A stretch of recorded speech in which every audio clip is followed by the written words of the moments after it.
pessoal. É um prazer, né, estar aqui no podcast de Valtinho para poder falar sobre um tema que eu gosto muito, né? Um tema que eu me apaixonei, um tema que é central em todos os dias da minha vida, né? Que é sobre saúde mental, né? Que é sobre a mente, a psique, né? De todas as pessoas, da nossa sociedade, do funcionamento, né? Nosso como um geral mesmo, como todos. Doutor Eduardo, você é daqui de Vertente mesmo? Diz a galera aí. Eu sou natural daqui de Vertentes. É natural daqui de Vertente. Nasceu aqui em Vertente mesmo? Não, nasci em Caruaru. Mas só nasceu, né? Só nasci. Sou daqui de Vertentes. Sempre morei aqui, né? Minha família toda é daqui. Meus pais não, minha mãe, né? A família da minha mãe todinha, né? Inclusive muita gente conhece, né? A família Lima lá do Junco. Então eu sou da família Lima do Junco. E sempre morei aqui em Vertentes, então minha história foi aqui em Vertentes, minha história está sendo também aqui em Vertentes, e construir ela também para o povo de Vertentes também está sendo bem interessante. Vai ser bem interessante, né? Vamos começar logo conhecendo um pouquinho da história do Dr. Eduardo. No caso, você nasceu em Caruaru e veio-se embora para Vertentes, né? Só nasceu lá e veio-se embora morar em Vertentes. Aí você sempre morou no Junco? Sempre. Sempre morou no Junco. Tive algumas estadias assim, né? Por conta da faculdade em Caruaru, né? Tive algumas estadias também em Recife, por aí, mas sempre voltando às origens. Sempre voltando às origens. Mas a infância mesmo foi no Junco. Sempre foi. Era filho único, tinha irmãos? Não, eu tenho uma irmã mais nova. Irmã mais nova. É isso. Hoje ela tem 23 anos e está fazendo fonoaudiologia. Inclusive vamos trabalhar mais ou menos na mesma área por aí. Na parte da cabeça também, né? Fono é da respiração, não é isso? Respiração, linguagem, abarca garganta, língua, respiração, né? Essa área, né? Eu passei pelo fono agora há pouco, quando foi para fazer a cirurgia, a gente tem que passar para ver a questão da respiração, sim, né? Sim. E como foi a infância do Dr. Eduardo? A infância foi de reviravoltas, assim, né? Foi muito de mudar muito de escola, então mudei muito de escola. Tá doido? Mas ali no Junco mesmo? Estudei no Junco, estudei em Surubim, aqui em Vertentes, estudei um bocado. Em Frei Miguelinho? Também não. Não, eu estudei na Lagoa. Lagoa João Carlos. Estudei na Lagoa. Tá doido? Não, minha infância foi muito, muito boa, assim. A gente sempre é uma família muito grande, né? Então tem muitos primos. Tinha muitos primos, ainda tem, né? A gente brincava assim, muitos amigos. Porque ele não vai crescendo, né, no sítio, querendo ou não, porque o Junco é um povoado. Aí já fica mais limitado para o jovem, né? Hoje o jovem é mais, é mais adiantado. A tecnologia aí quer ir para outra cidade, né? Aí hoje tem menos lá no Junco, mas quando se reúne na família, né? Aí é para mais de 50 pessoas. Tá doido. Aí no caso a infância de doutor foi sempre lá no Junco, brincando. Foi. Eu digo que foi bem saudável. Assim. Bem saudável. A gente não estava ainda tão expostos às novas tecnologias como hoje, mas deu para aproveitar bastante. Eu creio que esse tempo tinha brincadeira sadia, né? Que hoje em dia a galera vê 3 ou 4 juntos, estão no celular. Né? Nesse tempo brincava de toca, brincava de pião, brincava de pipa, brincava das coisas, jogava bola, garrafão. Agora hoje em dia é muito difícil. Eu acho que isso até como é que se diz? Adoece também mais os jovens, né? As novas tecnologias, né, são muito boas, são positivas, né? Elas nos aproximam de muitas coisas, mas também nos afastam também de quem está próximo de nós, né? Isso é fato. Mas foi bom essa infância, né? Na adolescência por ali eu tive vários problemas, né? No ensino médio. Tinha quem dissesse, né, que eu não ia passar do ensino médio, não ia para graduação, né? Tá doido. Aí, quando eu fui para graduação foi onde eu me encontrei, né? Minha graduação realmente foi um dos lugares onde eu consegui me fazer mesmo pessoa, sabe? Sempre fui muito bem pontuado, tirava boas notas, fazia muita monitoria, fazia muitos projetos lá também, né? Fui vice-presidente de uma liga acadêmica de lá também. Foi bem engajado na graduação. Teve esses problemas no ensino médio, mas na graduação foi bem... Bem tranquilo. E esse pensamento de... Faz que nem o outro. Você estudou nessas escolas todinhas, mas quando terminou no Gil? Não, eu não terminei no Gil. Eu fiz o Interessante. Gil, eu fui no Gil no primeiro, segundo, aí na metade do terceiro eu saí do Gil. Tá doido? Fui pra Lagoa. Pra Lagoa de um Calo? Foi. Eu era muito ruim em matemática, muito ruim em física, né? Repeti matemática e física no segundo ano. E aí fui pro terceiro, devendo essas duas matérias, mas aí consegui passar, deu tudo certo no terceiro ano. No terceiro ano. Por isso que eu disse, assim, tem que dissesse que eu não ia fazer uma graduação mesmo, né? Porque Mas, querendo ou não, tem as matérias, né? O julgamento também é muito grande, né? Assim, de que uma pessoa que não se dá bem no ensino médio, nem nas séries antecessoras, não pode fazer uma graduação porque aquela pessoa não estuda, não sabe de nada. Então vai fazer o que na graduação? Né? Muito pelo contrário, né? A história das pessoas são ditas por ela, né? Não pelas outras pessoas. Tô entendendo. Ô doutor, e quando veio esse pensamento, quando terminou os terceiro ano, já vinha com esse pensamento de trabalhar na área da saúde? Olha, na área da que é tipo saúde... assim, eu acho que um jovem, desculpa intrometer, eu acho que para um jovem querer trabalhar, estudar a mente, foi que nem o outro, é muito poucos hoje em dia, né? Sempre quis estudar na área da saúde, né, desde o ensino médio, mas passei em nutrição pela UFPE, em Recife. E aí quando foi para fazer eu pensei, será que é isso que eu quero mesmo para minha vida, ou eu vou fazer nutrição somente por fazer, porque é uma universidade pública, né, é alguma coisa assim que as pessoas vão notar porque você fez, né, porque você tá ali, etc. E aí foi quando eu me deparei com o fato de que não, né, eu já tive contato com a psicologia antes de realmente resolver o que eu queria da minha vida, né? E era um processo que eu queria, né? Eu disse assim, não, eu quero realmente psicologia. É isso que eu quero, é isso onde eu quero me encontrar, é isso que eu quero fazer, é isso que eu quero para minha vida, assim. Acho que a ideia da psicologia sempre mora no lugar onde você quer fazer pelos outros alguma coisa que você queria fazer por você.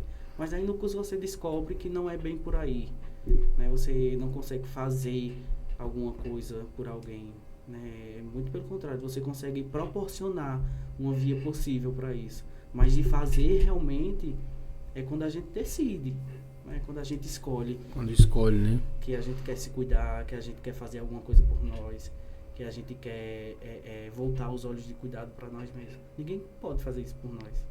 Tem que ser a pessoa mesmo. Querer. E eu acho que hoje é uma das coisas que mais precisam, né? O pessoal cuidar de si mesmo, né? Isso usou.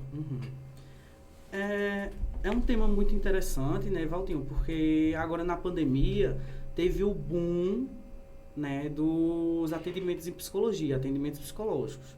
Né? Todo mundo procurou um psicólogo para poder falar das angústias da terapia, né? A possibilidade de morrer. Né? A Covid está matando muitas pessoas, realmente matou muitas pessoas, né? Isso era uma pandemia, né? A galera tem que aceitar isso também, né? Foi uma coisa, não foi assim, você pode ser, pode não, foi uma coisa, né, imposta. A pandemia foi uma coisa imposta. Ninguém tem como burlar um vírus, né, que vem ali e pode te deixar doente, pode te matar ou não. Então as pessoas foram obrigadas quase a que se cuidar mesmo. Né? Então muitas se viram muito sozinhas, né? Ali em contato com seus próprios problemas, em contato com suas próprias angústias, que eram tragas, sei lá, desde a infância, de relacionamentos passados, de tantas coisas, uma carga emocional, né? Uma carga de angústia enorme, foi ali explodiu na pandemia, porque foi quando a gente teve um momento de poder ficar sozinho com nós mesmos, né? Então muita gente procurou psicólogos nessa época, mas quando passou a pandemia, a gente sempre tem o costume de ver, né, e de perceber que ao invés de continuar assim, das pessoas se cuidando, procurando um lugar de cuidado, diminuiu muito isso, né? Porque agora as pessoas estão pensando muito no corre-corre da vida, se ocupando 24 horas, né, para não ter que pensar nos seus próprios problemas, né? Porque é uma angústia muito grande também pensar naquilo que dói, né? Não é tão fácil, principalmente se você tenta enfrentar isso sozinho, né? Então, enfrentar alguma coisa sozinho, principalmente no que dói interiormente, é muito difícil. Tô entendendo. Por isso que muita gente precisa de terapia, chega a um fato, né, de sobrecarregar demais e acontece algumas tragédias por causa disso, né? É por isso que a maioria, assim, eu vou te dizer, 70% dos meus atendimentos, né, a maioria das pessoas esperaram chegar, né, nessa sobrecarga para poder realmente buscar uma ajuda psicológica. Tá, 70%. E isso acontece com todos os profissionais da área, né? Porque o brasileiro, ele não tem o costume de tratar, né, das angústias ou de alguma coisa a partir do momento em que aparece algumas coisas ali que começam a ser disfuncionais no dia a dia, né? Ansiedade que começa a atrapalhar o sono, uma indisposição, né, na depressão que começa a atrapalhar ali seu convívio com família, coisas que às vezes parecem simples, banais, né? simples, né, mas que começam a afetar realmente o dia a dia. Então aí já é um ponto de alerta. É necessário uma intervenção com o psicólogo, né? Tô entendendo. E tem ainda o tabu também, né? Que quem vai pra psicólogo é quem é doido, né? Muitas pessoas pensam que quem vai para um especialista em psicologia são pessoas doidas. Muito pelo contrário, sabe? Assim, eu admiro muito as pessoas que frequentam um psicólogo, uma psicóloga. Porque imagina, você carregar a angústia que estava, a carga emocional que estava, por um tempo que foi aquele tempo ali, até chegar um momento em que você não suporta mais e que precisa realmente, né, daquele ambiente, daquele lugar para falar daquilo que dói, para falar daquilo que angustia. Então você precisou ser forte por muito tempo, por muito tempo. E quando vê isso, é muito tempo mesmo, né? Voltando um pouquinho. E nessa questão da faculdade, quando você começou a faculdade, porque tipo assim, você não quis fazer nutrição, né? Uhum. Você pensou em fazer psicologia mesmo? Eu tive um contato com a psicologia, né? Tivesse um contato antes, nem outro, né? Eu fiz análise, né? Eu fiz a psicologia em si com a Gestalt, que é uma das vertentes da psicologia, e depois eu fiz análise, né? Que é em par com a psicanálise. E aí tem uma diferença entre as duas que posteriormente eu posso trazer aqui. Mas eu tive contato, né, com esse cuidar, né, da saúde mental, esse cuidar da própria psique, do psiquismo, etc. Então foi algo que eu disse assim, poxa, eu quero que outras pessoas possam ter a oportunidade que eu tive, né, de que eu pensava assim, um beco sem saída, um túnel sem a luz no fim, sabe? Eu pude encontrar depois que eu comecei a fazer isso daqui. Tô entendendo. É uma transformação, digamos assim. Aí no caso você é a faculdade em Caruaru mesmo? Foi, em Caruaru mesmo. Lá em Caruaru, né, o curso dura 5 anos. E aí foi bom, foi muito bom. Assim. Como foi? Foi que nem o outro, né? Chega ali todo mundo sem saber de nada, na realidade, né? Começa, foi que nem o outro, do zero. Sim, mas... Começa com a turma também bem grande, né? Também quando termina é pouca. Eu acho que minha turma começou com cerca de 100 pessoas. Né? E se formou, acho que na minha turma se formou 30 por aí. 30, 40 pessoas por aí. Tá doido. Porque é um desafio, né, você fazer também. Você precisa se cuidar também durante a graduação. Porque a gente vê coisas muito sensíveis também.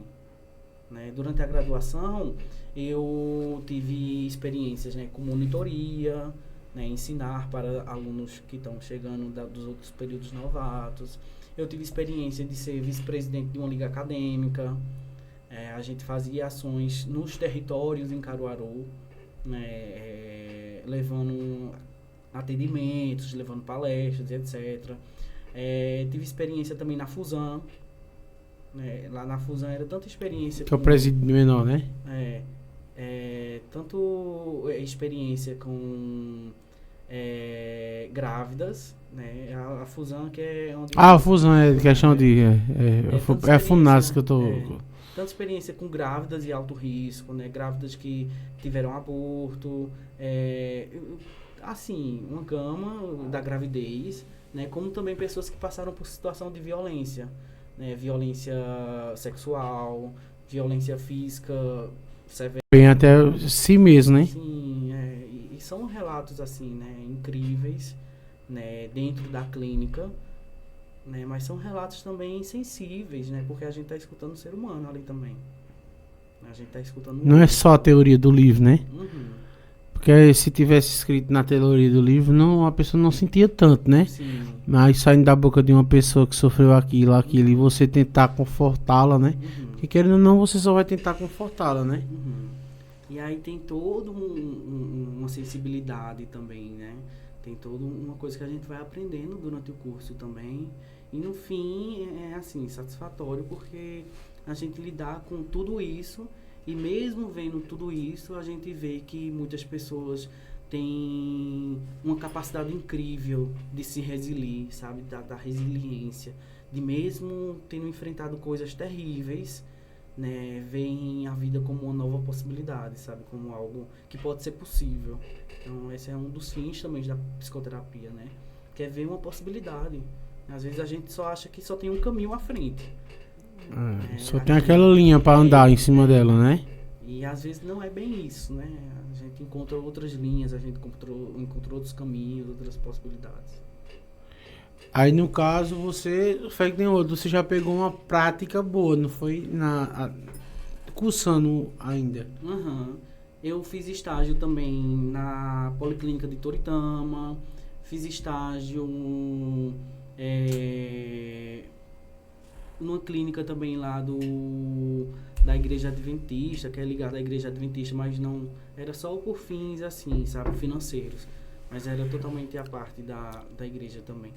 Foi lá nessa clínica e fiz estágio também na própria faculdade, na clínica da faculdade também. Que eles servem o trabalho Isso. de psicólogo, né? Isso. E aí foi tudo isso, né? Agora eu estou fazendo uma pós-graduação, né, pela PUC em Saúde Mental e Desenvolvimento Humano, mas eu estou fazendo aperfeiçoamento também, né, em Saúde Mental do Adolescente, e também faço estudos, né, em psicanálise pelo Instituto Geral também. Tá, no caso, você terminou a faculdade, mas ainda continua estudando, Estudando. Pra se aperfeiçoar, né? Isso, é sempre importante. E entender, né? Porque nunca vai deixar de aprender, né, Eduardo? Uhum. Nunca vai deixar de aprender a mente humana, né? Fazer que nem outro, pra você entender ela. Uhum. Tem que estudar muito. Fé que nem outro, e ainda não vai saber tudo, né? Uhum. E o interessante desses cursos de saúde mental, né, que a gente vê hoje, práticas atuais, né, com autismo, com crianças, com adolescentes, com álcool, drogas, tudo isso, né? A gente vai se atualizando de todos os temas muito atuais também. Então é interessante poder fazer dessa forma em saúde mental, né? Porque eu poderia escolher um assunto exclusivo, né? Mas não escolhi um exclusivo porque justamente trabalhar com saúde mental é trabalhar sobre essas possibilidades que existem, sabe? Tô entendendo. No caso, não tem, como exemplo, o médico só é ortopedista, Uhum. né? Uhum. Mas, querendo ou não, ele é clínico geral também. Sim. E aí, no caso, a mente, a pessoa diz assim, não, o psicólogo é da mente. Uhum. Mas tem várias, como é que se diz, gama, né? Uhum. Tem o adolescente, feito você tá aprimorando aí, o adolescente. Tem as crianças autistas, Uhum. que é uma das coisas que eu acho que mais está precisando de psicólogo hoje em dia. Uhum. Que é a terapia, né? Uhum. É a terapia que ajuda um autista. Uhum. O interessante da criança autista, né, é que não necessariamente ela em si, né, vai ter a necessidade perpétua desses profissionais, né? Porque uma criança autista, ela pode se desenvolver-se como qualquer outra criança, mas ela precisa dessa ajuda desses profissionais. Ela precisa do acompanhamento desses profissionais. Porque se tu tens dificuldade em alguma coisa, né, sei lá, tantas coisas, e você não procura um profissional para te ajudar naquilo, você não procura alguém. Tá, eu não sei fazer nada de marcearia, mas se eu não procurar um marceneiro, né, para me ajudar a fazer aquilo, eu nunca vou conseguir. Com certeza. Né? Então, o assunto do autismo, ele vai muito além do que um transtorno, né? Porque ele hoje não é caracterizado mais como um transtorno, né? Ele é caracterizado como um espectro. Né? Na psicanálise, enfim, ele já aparece como uma estrutura autística também. Então, começa a ter estudos, começa a ter vários dados novos que vai atualizando cada vez mais as abordagens para o autismo também. E também a maneira de como abordá-lo também. Né? Necessita hoje urgentemente de um posicionamento público também, né? De políticas públicas para que assegurem essas pessoas, assegurem mães, pais, famílias, de poder proporcionar isso às crianças, né? Porque vê, tá, uma criança recebe o laudo de autismo, né? Vai precisar de fono, vai precisar de psicólogo, psicopedagogo, de terapeuta ocupacional. Se o pai e a mãe for atrás de uma clínica paga, vai ser mais ou menos R$2.000 por mês. Só dos profissionais. Fora todo o custo, né? De locomoção, dependendo de onde seja, né? E aí tem outra coisa também que é em conjunto com a escola. Né? A escola também precisa programar algumas coisas, quando a gente fala de crianças dentro da escola, né? Precisam programar algumas coisas, né? Que nem o PEI, currículo adaptado e etc. Para que o trabalho que os profissionais estão fazendo ali na clínica possam ser também levados para dentro do ambiente escolar. Hoje a gente tem um déficit enorme, assim. É como muitos pais, muitas famílias levam as crianças para a escola, mas levam pensando assim, eu levo, mas eu não sei por que eu estou levando. Né? Porque hoje é lindo. Assim, tem o dia do autista, o dia em conscientização do autismo, tem tudo isso. Mas vamos ver o dia a dia, né? Mas o dia a dia é muito diferente. Né? Acompanhantes, que na verdade deveriam ser acompanhantes terapêuticos, né? Não são acompanhantes terapêuticos, são como o babá. Né? O PEI que deveria ter, não tem o PEI. Né? Aqui é uma realidade daqui também. Não existe o PEI. Né? Assim, o currículo adaptado nem se fala também. Uma organização escolar para desenvolver métodos, técnicas comprovadas cientificamente para ajudar aquela criança a desenvolver dentro da escola, não tem. Hoje tem uma lei, né, aprovada em 2019, que fala sobre a disposição de psicólogos e assistentes sociais nas redes públicas de escola. Pergunta qual o prefeito da região aqui que já fez isso, que já colocou. Então, a criança e a família também precisa de políticas públicas eficientes. Né? Porque a parte privada não tem como proporcionar, por exemplo, a uma mãe de 2 filhos, que tem um trabalho. Como é que ela vai trabalhar, vai pagar as coisas do filho, as terapias do filho, e vai cuidar do filho ao mesmo tempo? Complicado. Entende? Então, pensar em saúde mental, né, é pensar todos esses fatores também. Porque o ambiente, né, como a gente está conversando, a sociedade, o ambiente também é adoecedor. Entende? Tá, é complicado. A pessoa pensa que é uma coisa simples, mas a gama é muito grande. Então, a gente já passou aqui quase 30 minutos. Vamos jogar o comercial, que conheceu já um pouquinho dessa história, pra gente voltar falando um pouquinho sobre psicanálise, né? Como vocês falam, né? Que estuda. Vamos lá, Manuel, pro comercial.